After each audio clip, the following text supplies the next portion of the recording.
Hello there, I'm here. And I'm Scotsman, and what the fuck is going on back there? Someone tearing down trees again? Sounds like it, said Hiro. Anyway, so they were watching a buddy and they tried to be a comedian. And so that's shut. Enjoy.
Evening, love.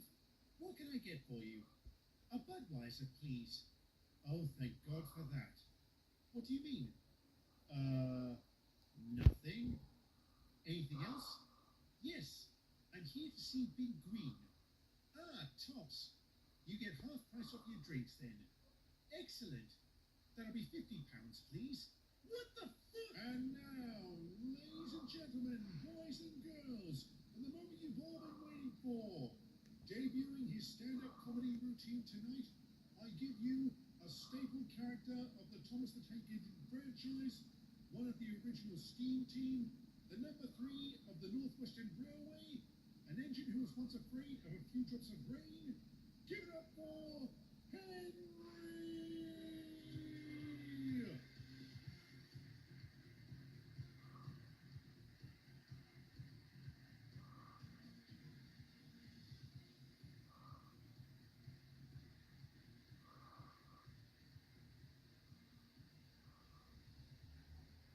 Thank you.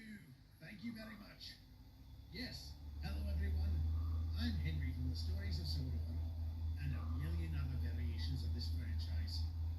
I'll tell you what, I'd have never thought a collection of stories based on anthropomorphic trains would do so well.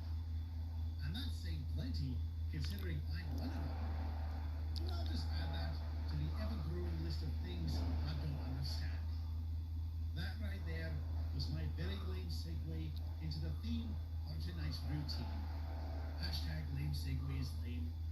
For those of you who don't know, I was built in 1919, which presently makes me 98 years old. I understand that's very old by human standards, but I'm not so sure. I mean, look at Keith Richards. He still seems to be plodding along at 148, but I digress. Despite my age, there's still so much I don't understand about the world. Furthermore, there's also a lot of things that tick me off. When I decided to do this, I wasn't sure if this would come up as a stand-up routine or another mindless rant clogging up the internet. I'll leave that for you to decide. I'll start off with something that's got a lot of people in a tizzy. The YouTube adpocalypse. Don't you just love how sensationalized tragedies can become? Hashtag tragedy sells. And this is indeed a tragedy for many. For the uninitiated, the YouTube adpocalypse is the term given to the current situation on the platform where the site is pulling paid advertisements from many videos. This is bad news for a lot of channels as these ads are the source of their revenue. Some have reported up to a 40% cut in their income, which is rubbish. No one deserves that. And before anyone can make a snide remark that these people should get a real job, let me ask you a question. Is it any sense of the word, a job is where you're employed by someone. That someone is chiefly responsible for paying you. Your income is literally in their hands. And if your boss came up to you and said, we're cutting your pay in half, would you stand for it? I think not. If this sounds a wee bit personal, it's not. This channel's not monetized, and it has no intention of doing so. Nonetheless, I can sympathize with those who've been dealt a crippling blow. So, what's my point in all this? Irony. That's right. This isn't the first time channels on YouTube have been up in arms about something the site's done. If you disregard the seriousness of the situation, one thing I always find incredibly funny is the reaction by these channels. They make videos condemning YouTube on YouTube. And to my knowledge, YouTube has never taken down any of these. When all said and done, they seem like good sports when it comes to taking backlash. That's worthy of respect in my eyes. And I don't think the site deserves all the scorn it gets. I mean, it is a business with the goal of making money, and it can't do that without making changes. I wonder just how many people are triggered with that statement. And there's another thing I don't understand. The obsession with triggers. Now don't panic. I'm not going to go beating this dead horse by ranting on about how obsessed we've become about not hurting other people's feelings. Instead, what I'm going to say is something I don't think anyone's ever mentioned before. Triggers are nothing new. Think about it. People have always reacted to the words and actions of other people throughout history, for good and bad. When Hitler came to power, people were triggered by his charisma. When man first landed on the moon, the world was triggered by this awe-inspiring event. And when Trump was elected, no, I'm not touching that one. I've already mentioned his name, which means the comment section is probably going to go into meltdown right about now. Hashtag stand up for the trigger. Okay, assuming the video hasn't crashed, I can talk about something else that baffles me. Unusual pricings. Whenever you check the price of a product, it's rarely depicted as a whole number. It's always $29.99 or $19.99 or some other figure. Whenever I see that, I can't help but ask, what's the point? If you're paying cash, then you are paying the whole number.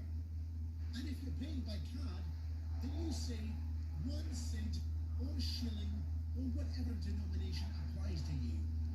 Which means after 100 purchases, you'll save $1 or pound or whatever. And what do you buy for that these days? It's not just the small stuff either.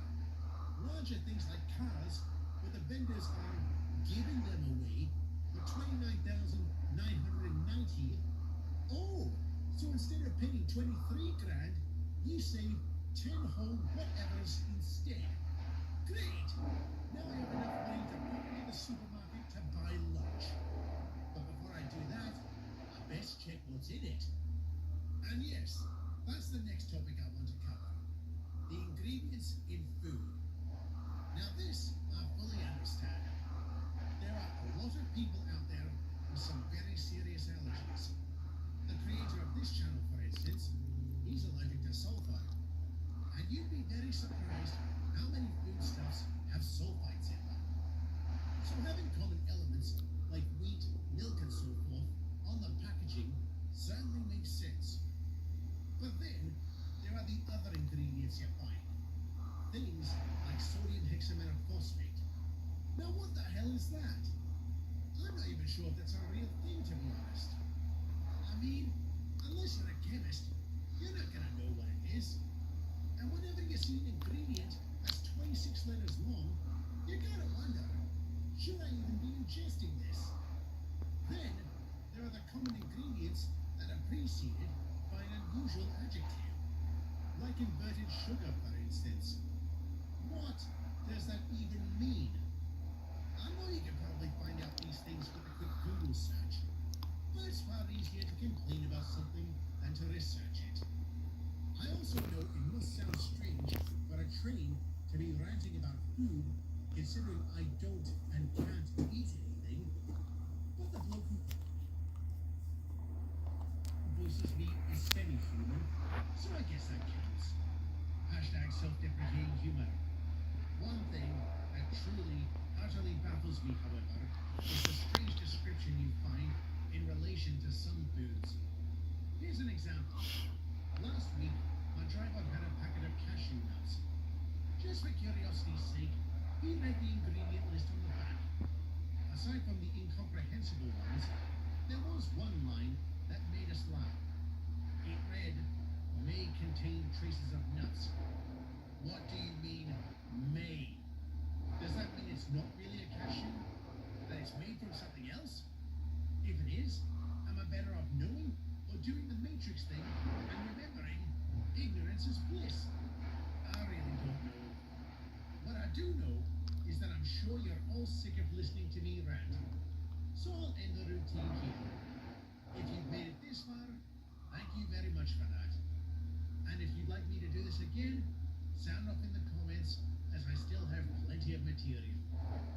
One final time, thank you for watching, and thank you very much for 2 million views on this channel. Good night, everyone.